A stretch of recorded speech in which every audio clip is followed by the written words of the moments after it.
Students, welcome to PhD jobs and admission. This is Gauri. So in this video मैं आप सभी के साथ university of Kota PhD entrance test 2023 का जो रिसर्च मेथोडोलॉजी का सब्जेक्ट है वो सिखा रही हूँ। एंड इन टुडेज सेशन हम देखेंगे कि क्वालिटेटिव एंड क्वांटिटेटिव रिसर्च होता क्या है by using MCQs.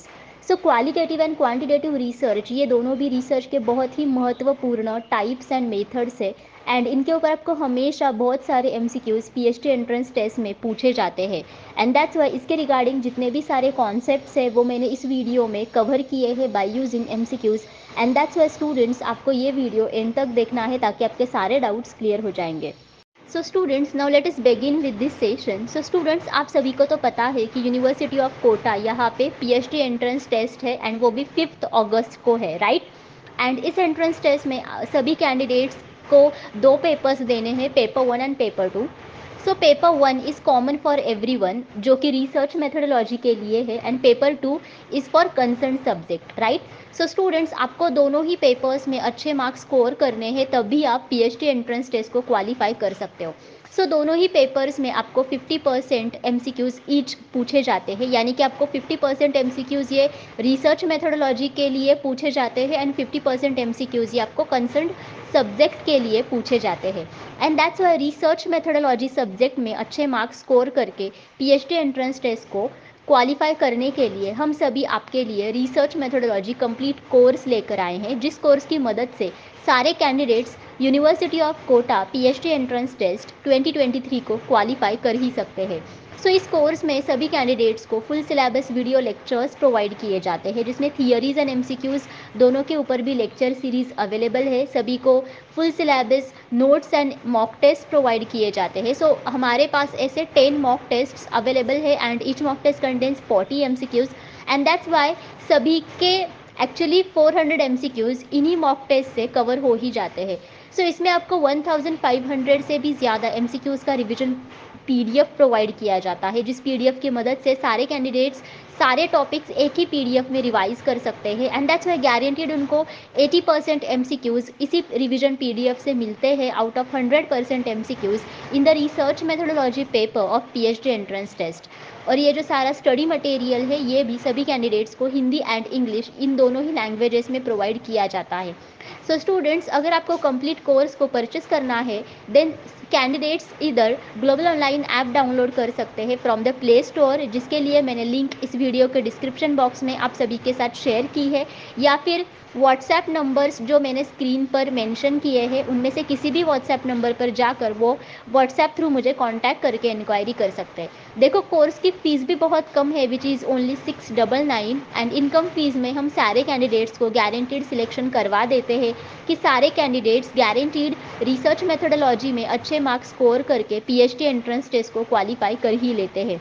Okay, so screen पर जितने भी सारे यूनिट्स मैंने मेंशन किए हैं इन सारे यूनिट्स के ऊपर हमारे पास video lectures, notes, mock test and revision PDF available है, बिकॉज इन सारे यूनिट्स के ऊपर आपको पीएचडी एंट्रेंस टेस्ट में क्वेश्चंस पूछे जाते हैं। Okay, question 1 is which of the following is a method that is commonly used in qualitative research. So इनमें से कौन सी मेथड हम सभी लोग कॉमनली क्वालिटेटिव रिसर्च में यूज़ करते हैं। सो मेथड का मतलब होता है कि डेटा कलेक्शन मेथड, जिस मेथड की मदद से हम सभी लोग रिसर्च के लिए डेटा को कलेक्ट कर सके। Okay, so whether it is self completion questionnaires, then survey, या फिर एथनोग्राफी, या फिर structured observation. So students, qualitative research में जो डेटा होता है सो बेसिकली वो क्वालिटेटिव डेटा होता है, यानी कि which is relevant to quality of the people. Okay, and that's why इस प्रकार के रिसर्च में अगर हमें डेटा कलेक्ट करना है देन उसके लिए काफ़ी सारे मेथड्स है, जैसे कि in depth interviews is one of the method. Then second method है focus groups. Then third method है participant observation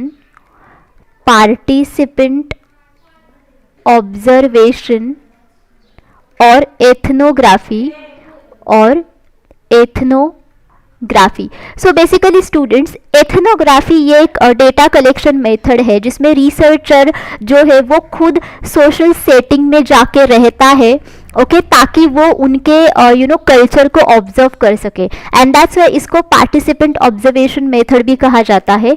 एंड जैसे ही आप यहाँ के ऑप्शंस देखोगे then you will understand that ethnography is the method which is commonly used in qualitative research. And बाकी के जितने भी सारे मेथड्स हैं जैसे कि self completion questionnaires, survey and structured observation, ये तीनों भी मेथड्स बेसिकली क्वांटिटेटिव रिसर्च में यूज किए जाते हैं, not in qualitative research. Okay, that's why your correct answer is 3, that is ethnography.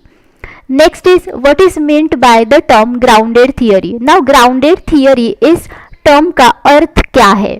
So whether theory should be tested by rigorous scientific experiments, whether ये एक theory है और इसका मतलब ये है कि theories जो है वो हमें rigorous scientific experiment से टेस्ट किए जाने चाहिए, या फिर as a social researcher it is important to keep your feet on the ground.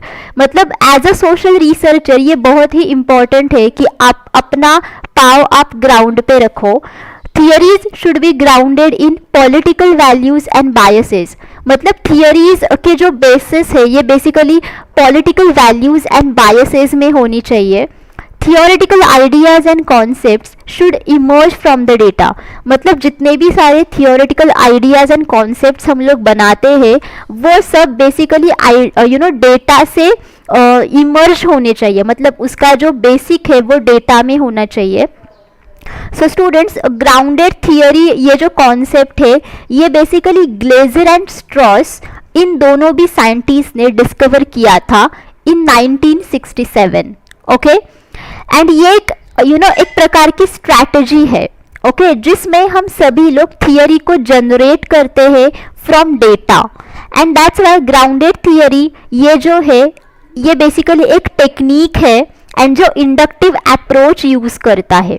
Okay, so it uses inductive approach. देखो, किसी भी रिसर्च प्रोसेस में दो प्रकार के अप्रोचेस होते हैं, inductive and deductive. So inductive approach ये एक ऐसा अप्रोच है जिसमें एक्चुअली डेटा हमारे पास पहले से ही होता है and based upon the observations on the data हम लोग इसमें थियरी को डेवलप करते हैं। So this is called as the inductive approach and that's why grounded theory में इंडक्टिव अप्रोच का इस्तेमाल किया जाता है। एंड यहाँ के जो कॉन्सेप्ट्स होते हैं वो बेसिकली डेटा से इमर्ज होते हैं। मतलब कॉन्सेप्ट्स का जो बेसिक ये होता है पाव वो बेसिकली डेटा में होता है। Okay, and that's why they can be redefined as hypothesis for further testing. मतलब जितने भी सारे कॉन्सेप्ट्स यहाँ पे हम लोग डेटा से इमर्ज करते हैं वो कॉन्सेप्ट्स हम लोग बाद में रीडिफाइन भी कर सकते हैं एज अ हाइपोथेसिस, ताकि हम उसको फर्दर टेस्ट भी कर सके। And that's why grounded theory का मतलब होता है कि theoretical ideas and concepts should emerge from the data. Okay, and grounded theory ये एक मेथड है and this is basically the qualitative research method. Okay, this is a qualitative research method because इसमें हम सभी लोग कोई भी टेस्टिंग वगैरह को कुछ भी नहीं करते। यहाँ पे हम लोग डेटा के बेसिस के ऊपर थियोरेटिकल आइडियाज एंड कॉन्सेप्ट्स को फॉर्मुलेट करते हैं। मतलब बेसिकली हम यहाँ पे थियरीज को फॉर्मुलेट करते हैं। And that's why here your correct answer is 4, that is theoretical ideas and concepts should emerge from the data. इसी के साथ हम आप सभी के लिए university of Kota PhD entrance test 2023 का पेपर 2 का स्टडी मटेरियल भी प्रोवाइड करते हैं, जिस स्टडी मटेरियल की मदद से सारे स्टूडेंट्स पेपर 2 में भी अच्छे मार्क्स स्कोर कर ही लेते हैं। सो इस स्टडी मटेरियल में सभी स्टूडेंट्स को full syllabus notes and MCQs provide किए जाते हैं। सो एमसीक्यूज़ सेक्शन में सभी स्टूडेंट्स को most expected MCQs and PYQs provide किए जाते हैं, जिनकी मदद से सारे स्टूडेंट्स पेपर 2 में अच्छे मार्क्स स्कोर कर ही देते हैं। सो स्क्रीन पर जितने भी सारे सब्जेक्ट्स मैंने मेंशन किए हैं उन सारे सब्जेक्ट्स के ऊपर हमारे पास पेपर 2 का स्टडी मटेरियल अवेलेबल है। अगर स्टूडेंट्स को किसी और सब्जेक्ट के लिए स्टडी मटेरियल चाहिए देन उसके लिए स्टूडेंट्स मुझे कमेंट करके पूछ सकते हैं। पेपर 2 स्टडी मटेरियल की फ़ीस सिर्फ 999 है एंड इनकम फीस में हम सारे कैंडिडेट्स को गारंटेड सिलेक्शन करवा ही देते हैं। To join paper 1 and paper 2 courses students मुझे स्क्रीन पर दिखाई गए नंबर्स पर जाकर व्हाट्सएप थ्रू कांटेक्ट कर सकते हैं।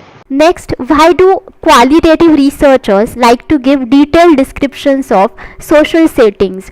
Now, qualitative researchers हमें क्यों social settings के detailed में descriptions provide करते हैं? So first option is to provide a contextual understanding of social behavior, ताकि वो हमें social behavior के बारे में contextual अंडरस्टैंडिंग को प्रोवाइड कर सके, because once they have left the field it is difficult to remember what happened. Because अगर रिसर्चर ने उस फील्ड को छोड़ दिया, देन उसके बाद में वो उसके लिए ये चीज़ बहुत डिफ़िकल्ट हो जाती है कि वहाँ पे क्या हुआ है उसको रिमेंबर करे वो, so that they can compare their observations as a test of reliability, so that researchers उनके observations compare कर सके, because वो reliability को test कर सके, because they do not believe in going beyond the level of description. Okay because वो लोग believe नहीं करते हैं कि वो डिस्क्रिप्शन के बाहर जाए और लेवल ऑफ डिस्क्रिप्शन के बाहर जाए। सो स्टूडेंट्स, क्वालिटेटिव रिसर्चर का जो गोल होता है वो यही होता है कि वो बेसिकली सोशल सेटिंग्स के डिस्क्रिप्शन पर ज़्यादा फोकस करते हैं, मतलब उसको ज़्यादा इम्पोर्टेंस वो देते हैं। एंड दैट्स वाई अगर उनको कॉन्टेक्स्ट जानने हैं regarding the social settings, okay, जहाँ पे इवेंट्स हुआ है, देन मीनिंग्स उसके क्या है, ओके, एंड उसके लिए बेसिकली वो सोशल बिहेवियर को जानने के लिए सोशल सेटिंग्स के डिस्क्रिप्शंस डिटेल में हमें प्रोवाइड करते हैं। So exactly what is this? So यहाँ पे रिसर्चर को इंडिविजुअल्स उनके एक्शंस ऐसे क्यों देते हैं, उसका मीनिंग्स इसमें उनको समझ में आता है। एंड एज वेल अगर कोई भी पर्टिकुलर इवेंट सोसाइटी में हुए हैं, देन वो इवेंट्स कहाँ पे हुए हैं, कैसे हुए हैं, सो ये सब सिचुएशंस वो यहाँ पे अंडरस्टैंड कर सकते हैं। And that's why qualitative researchers like to give detailed descriptions of social settings, okay, because वो हमें सोशल बिहेवियर के कॉन्टेक्सचुअल अंडरस्टैंडिंग भी प्रोवाइड कर सके, बिकॉज उसमें लोगों के जो एक्शंस है उसके मीनिंग्स उसमें होते हैं। एंड एज वेल अगर कोई भी इवेंट्स हुए हैं सोसाइटी में, देन वो कहाँ पे हुए हैं उसकी भी इंफॉर्मेशन उसमें होती है। That's why your correct answer should be 1, that is to provide a contextual understanding of social behaviour. The flexibility and limited structure of qualitative research designs is an advantage because देखो qualitative research के flexibility and limited structure ये दोनों भी characteristics है, okay, then ये दोनों भी उसके कैरेक्टरिस्टिक्स एडवांटेज है उसके, वो क्यों है? So first is the researcher does not impose any predetermined formats on the social world, because researcher यहाँ पे जो predetermined formats होते हैं social world के, ओके, वो यहाँ पे पहले से ही वो impose नहीं करता है, मतलब दिखाता नहीं है। It allows for unexpected results to emerge from the data, इसकी वजह से जो डेटा से unexpected results हमें मिलते हैं, ओके, इसके लिए ये अलाउ करता है हमें। The researcher can adapt their theories and methods as the project unfolds, मतलब जैसे ही हम लोग रिसर्च प्रोसेस में आगे बढ़ते हैं वैसे researcher different kinds of theories and methods को इस्तेमाल करने लगता है, या फिर all of the above, okay. So students, qualitative research इसमें काफ़ी ज़्यादा फ्लेक्सिबिलिटी एंड उसका लिमिटेड स्ट्रक्चर होता है, ओके, बट अगर आप क्वांटिटेटिव रिसर्च की बात करते हो, देन उसका जो डिज़ाइन होता है और आउटलाइन होता है वो फिक्स्ड होता है, मतलब वो फ्लेक्सिबल नहीं होता है। एंड दैट्स वाई अगर रिसर्च का डिज़ाइन फिक्स्ड है, देन वो बेसिकली जो डेटा हम लोग कलेक्ट करते हैं उसको वो इन्फ्लुएंस करता है, एंड दैट्स वाई उसकी वजह से बायस क्रिएट हो जाता है रिसर्च में, okay. And that's Y quantitative researchers tend to isolate elements of design that may bias the results and measure probable impact, जैसे कि मैंने बोला कि इसकी वजह से रिसर्च में बायस क्रिएट हो जाता है। बट अगर आप क्वालिटेटिव रिसर्च देखोगे, देन इसमें actually researchers prefer keeping structure to minimum, मतलब एक्चुअली क्वालिटेटिव रिसर्च जो होते हैं, रिसर्चर जो होते हैं वो बेसिकली जो स्ट्रक्चर होता है पूरे रिसर्च प्रोसेस का वो बहुत ही कम और स्ट्रक्चर्ड रखता है, मतलब लिमिटेड स्ट्रक्चर में रखता है। एंड एज वेल यहाँ पे डेटा को एक्सप्रेस करने के लिए फ्री एडवांटेज होता है, मतलब हम सभी लोग डेटा को कैसे भी किधर से भी गैदर कर सकते हैं, उसको हम लोग कैसे भी एक्सप्रेस कर सकते हैं। एंड इस रिसर्च में फ्लेक्सिबिलिटी काफ़ी ज़्यादा होती है, जिसकी वजह से जो अनएक्सपेक्टेड इवेंट्स होते हैं रिसर्च डिज़ाइन में, ओके, इनको हम लोग इनकॉर्पोरेट कर सकते हैं। एंड एज वेल जितने भी सारे थियरीज होते हैं उनको भी यहाँ पे रिसर्चर अडाप्ट करने लगता है as research progresses. And that's why here your correct answer should be 4, because ये सारे के सारे इसके पीछे के रीजंस है। Because of those reasons qualitative research की जो कैरेक्टरिस्टिक है, फ्लेक्सिबिलिटी एंड लिमिटेड स्ट्रक्चर, ये बेसिकली उसके एडवांटेजेस है। बिकॉज इसमें researcher will not able to impose any predetermine formats on the social world. And as well जितने भी सारे अनएक्सपेक्टेड रिजल्ट्स हमें मिलते हैं फ्रॉम द डेटा, ओके, उसको इसमें अलाउंस मिलता है। एज वेल जैसे ही हम लोग रिसर्च को आगे बढ़ाते हैं वैसे हम लोग काफ़ी सारे थियरीज को एंड मेथड्स को अकॉर्डिंगली अडाप्ट करने लगते हैं। So your correct answer should be 4, that is all of the above. Next, which of the following is not a criticism of qualitative research. So इनमें से कौन सा क्वालिटेटिव रिसर्च का criticism नहीं है? क्रिटिसिज्म का मतलब होता है कि बैड थिंग, ओके। सो इनमें से कौन सी क्वालिटेटिव रिसर्च के बारे में बैड थिंग नहीं है? So first is the studies are difficult to replicate, then there is a lack of transparency, the approach is too rigid and inflexible, the accounts are too subjective and impressionistic. Impressionistic यानी कि प्रभावशाली, okay. So students, जो criticism है qualitative research के वो ये है कि ये बेसिकली स्टडीज़ को रेप्लिकेट करने के लिए कोई भी ऑफरिंग हमें प्रोवाइड नहीं करता है और अपॉर्चुनिटीज़ नहीं देता है। एंड दैट्स वाई यहाँ पे आप रेप्लिकेटिव स्टडीज़ नहीं कर सकते हो, मतलब आप एक ही स्टडी को आप डिफरेंट सिचुएशंस में बार बार नहीं कर सकते हो। देन सेकेंड क्रिटिसिज्म और बैड थिंग इज दैट कि ये सब्जेक्टिव होता है, मतलब ये ऑब्जेक्टिव नहीं होता है। Then third criticism is lack of transparency, मतलब इसमें काफ़ी ज़्यादा लैक ऑफ ट्रांसपेरेंसी होती है। सो देखो यहाँ पे रेप्लिकेट करना बहुत डिफ़िकल्ट है, ये वन ऑफ द क्रिटिसिज्म यहाँ पे बताया गया है। सो ये इसका आंसर नहीं आ सकता है। लैक ऑफ ट्रांसपेरेंसी ये भी इसका क्रिटिसिज्म है, सो ये आंसर नहीं आएगा। एंड एज वेल ये बहुत ही सब्जेक्टिव एंड प्रभावशाली है, सो ये भी इसका एक क्रिटिसिज्म है, सो ये भी आंसर नहीं आएगा। सो your correct answer should B 3, because qualitative research का जो बहुत ही ज़्यादा कठोर एंड इनफ्लेक्सिबल होने का जो अप्रोच है, ये इसका एक एडवांटेज है जो कि हमने पिछले ही क्वेश्चन में देखा कि क्यों है, राइट। एंड दैट्स वाई ये इसका कोई भी क्रिटिसिज्म नहीं है। So your correct answer should B 3, that is the approach is too rigid and inflexible.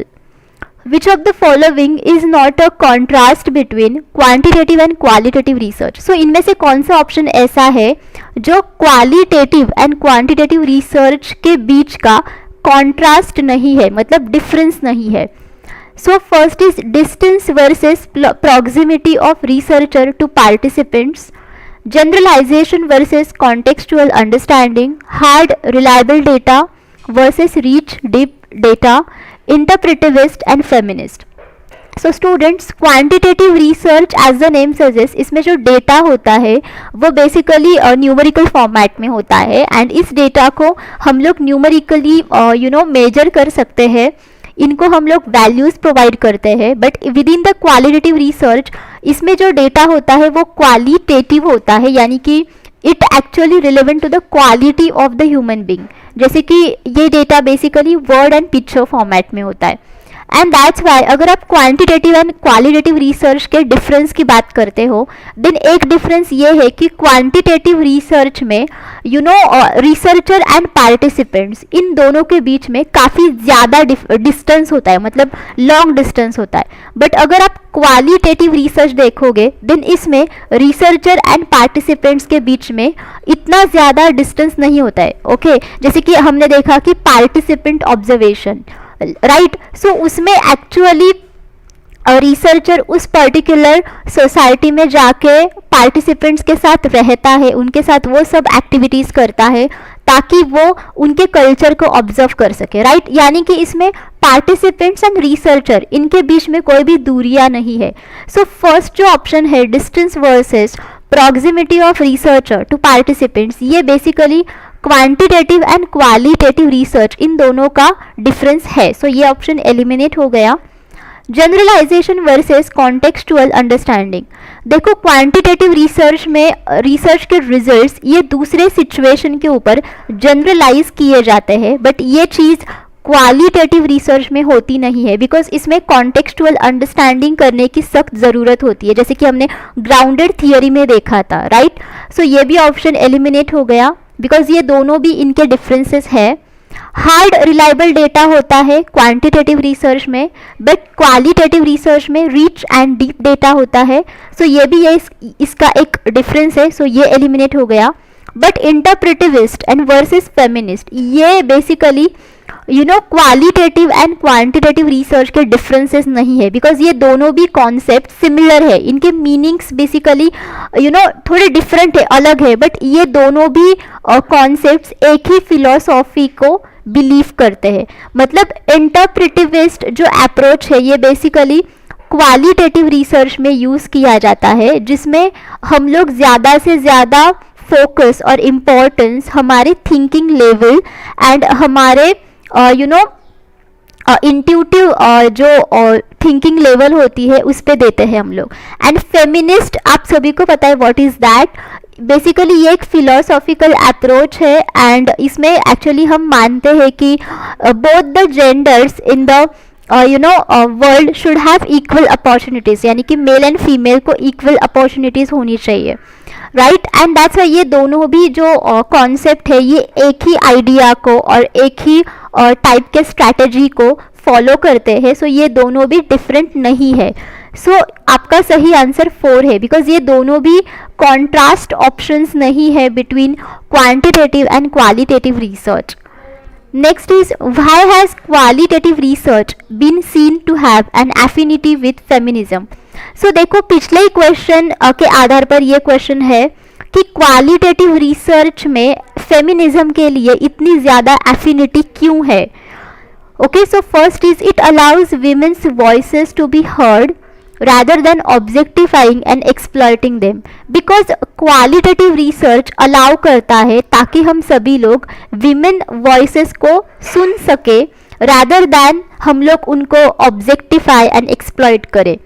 It has always been carried out by female sociologists because qualitative research ये हमेशा female sociologists ने किया है। It allows the researcher to control variables and suppress women's voices, because इसमें researcher variables को control करते हैं and women's voices को suppress करते हैं, मतलब कम करते हैं। It claims to be value free and non political, because ये value free and non political है। So students, जैसे ही हमने देखा कि फेमिनिज्म का जो मतलब होता है वो होता है कि male and female candidates both have same or equal opportunities, right। and qualitative research में basically human being के quality के बारे में research किया जाता है and qualitative research basically allow करता है ताकि हम women voices को सुन सके and actually women's को इसमें empower भी किया जाता है। and जैसे कि quantitative research में काफ़ी सारे evidences की ज़रूरत होती है, उसमें ऑब्जर्वेशन एंड रिसर्च के लिए टेस्ट की ज़रूरत होती है, राइट। बट क्वालिटेटिव रिसर्च में ऐसा नहीं होता है, right. And that's why your correct answer should be 1, because it allows women's voices to be heard rather than objectifying and exploiting them. Because अगर यहाँ पे क्वांटिटेटिव रिसर्च होता देन क्वांटिटेटिव रिसर्च उसको ऑब्जेक्टिफाई करता, एक्सप्लॉइट करता, but qualitative research है and that's इसमें इन सब चीज़ों की ज़रूरत नहीं पड़ती है। So your correct answer should be 1। Next, the quantitative research is based on, now इनमें से कौन से कॉन्सेप्ट के ऊपर क्वांटिटेटिव रिसर्च बेस्ड है, मतलब इसके ऊपर वो आधारित है। So whether it is reductionism, grounded theory, field notes और expansionism. So one by one let us see exactly what are these options. So reductionism क्या है? सो रिडक्शनिज्म ये एक फिलोसॉफिकल अप्रोच है. This is a philosophical approach, okay, that seeks to explain complex phenomena by reducing them to their smaller, more fundamental parts. जिसमें actually और ये हमें explain करता है कि जितने भी सारे कॉम्प्लेक्स फेनोमेना है, ओके, उनको वो स्मॉलर थिंग्स में रिड्यूस करता है इनटू देयर इंडिविजुअल पार्ट्स, ताकि हम इनको अच्छी तरीके से समझ सके. सो रिडक्शनिज्म का मतलब होता है कि कॉम्प्लेक्स आइडियाज को सिंपलर आइडियाज में कन्वर्ट करना, और ताकि हम उनको इजीली समझ सके. What is grounded theory? So grounded theory ये एक क्वालिटेटिव रिसर्च मेथड है, राइट, जिसमें हम लोग डेटा के आधार पर थियोरी एंड कॉन्सेप्ट्स को फॉर्मुलेट करते हैं. फील्ड नोट्स ये भी एक डेटा कलेक्शन मेथड है, जिसमें नेचुरल एनवायरनमेंट में जाके और फील्ड में जाके डेटा को कलेक्ट किया जाता है. एंड एक्सपांशनिज्म ये कॉन्सेप्ट एग्जैक्टली अपोजिट है रिडक्शनिज्म से. रिडक्शनिज्म में जैसे हम कॉम्प्लेक्स फेनोमेनन को सिंपल फेनोमेनन में कन्वर्ट करते हैं, बट एक्सपांशनिज्म में सिंपल फेनोमेनन को कॉम्प्लेक्स फेनोमेनन में कन्वर्ट किया जाता है. बट अगर आप क्वांटिटेटिव रिसर्च देखोगे, देन क्वांटिटेटिव रिसर्च में बेसिकली हम लोग हाइपोथेसिस को टेस्ट करते हैं, राइट. हाइपोथेसिस यानी कि prediction of your research results, okay. And that's why hypothesis ये बहुत ही सिंपल सा एक स्टेटमेंट होता है, जिसमें काफ़ी क्लैरिटी होती है relevant two variables under study. And that's why अगर कितना भी रिसर्च क्वेश्चन कॉम्प्लेक्स हो, उसको हाइपोथेसिस में कन्वर्ट किया जाता है, यानी कि सिंपल वर्ड्स में उसको कन्वर्ट किया जाता है ताकि हम उसको इजीली टेस्ट कर सके. सो यानी कि quantitative research is based on reductionism, because जैसे ही रिडक्शनिज्म में आप कॉम्प्लेक्स चीज़ों को सिंपल चीज़ों में कन्वर्ट करते हो, वैसे ही क्वांटिटेटिव रिसर्च में भी वही किया जाता है. आप कॉम्प्लेक्स रिसर्च क्वेश्चन को सिंपल हाइपोथेसिस में कन्वर्ट करते हो ताकि आप उसको टेस्ट कर सके. That's why your correct answer is 1, because quantitative research is based on reductionism. Next, which of the following sequences currently represents the steps of research using a quantitative paradigm? So यहाँ पे आपको 4 options provide किए हैं, and each and every option आपको sequences दिए गए हैं, okay, of the research steps by using a quantitative paradigm. But इनमें से हमें correct sequence of the steps of the research choose करना है, okay, using a quantitative paradigm. So यहाँ पे क्वांटिटेटिव पैराडिम है, सो इसका मतलब है कि ये क्वांटिटेटिव रिसर्च में यूज किया जाता है, राइट.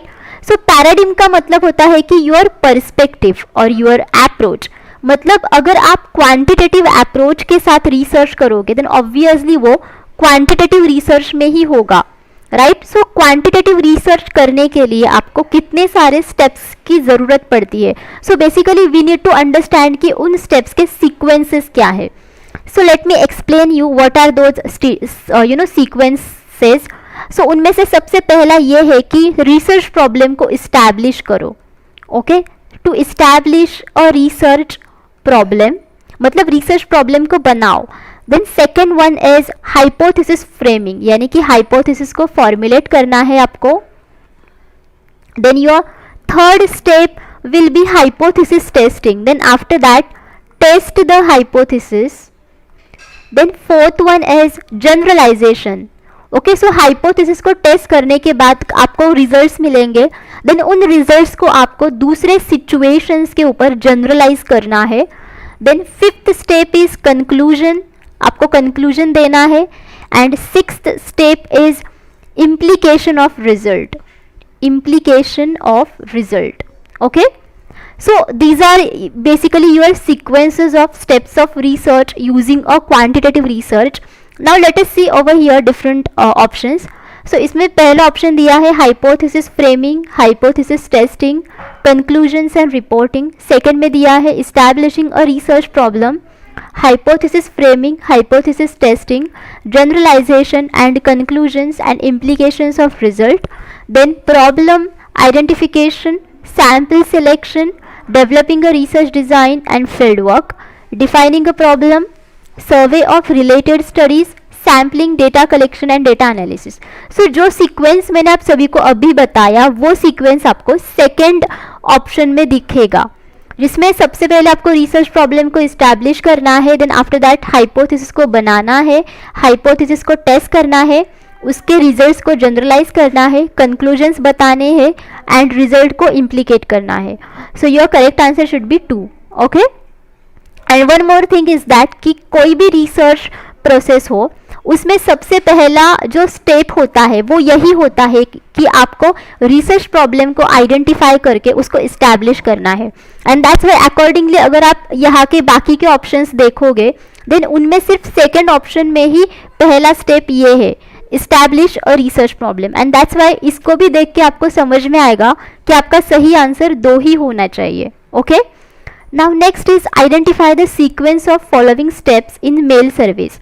नाउ अगेन आपको यहाँ पे सीक्वेंसेस लगाने हैं steps, but in mail service. And mail service ये बेसिकली क्वांटिटेटिव रिसर्च में आते हैं। ओके, जिसमें आप मेल के थ्रू रिस्पोंडेंट्स को क्वेश्चंस पूछते हो, क्वांटिटेटिव रिसर्च। ओके, क्वेश्चंस पूछते हो एंड आफ्टर दैट आपको रिस्पोंडेंट्स आंसर्स प्रोवाइड करते हैं। Okay, so first is constructing a questionnaire, then mail the questionnaire, then prepare a cover letter, then monitor the written rate of mail, then select a sample. So let me tell you कि यहाँ पे different steps क्या है। So इसमें से सबसे पहला step है select a sample, select a sample, then दूसरा स्टेप है constructing questionnaire.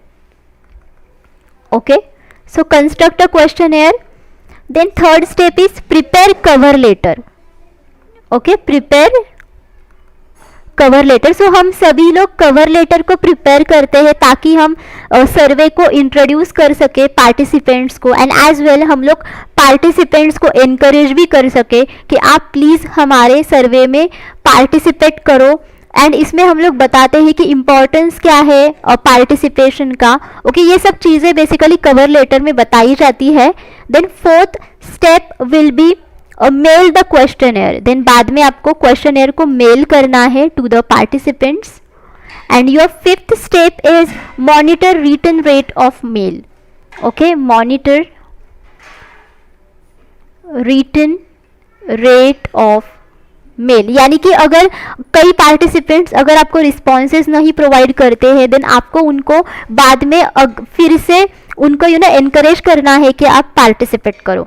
सो जितने भी स्टेप्स मैंने आपको यहाँ पे दिखाए हैं सो ये सब स्टेप्स आपको इसमें ही दिखाएंगे। जैसे कि सिलेक्ट सैंपल पहला स्टेप होगा।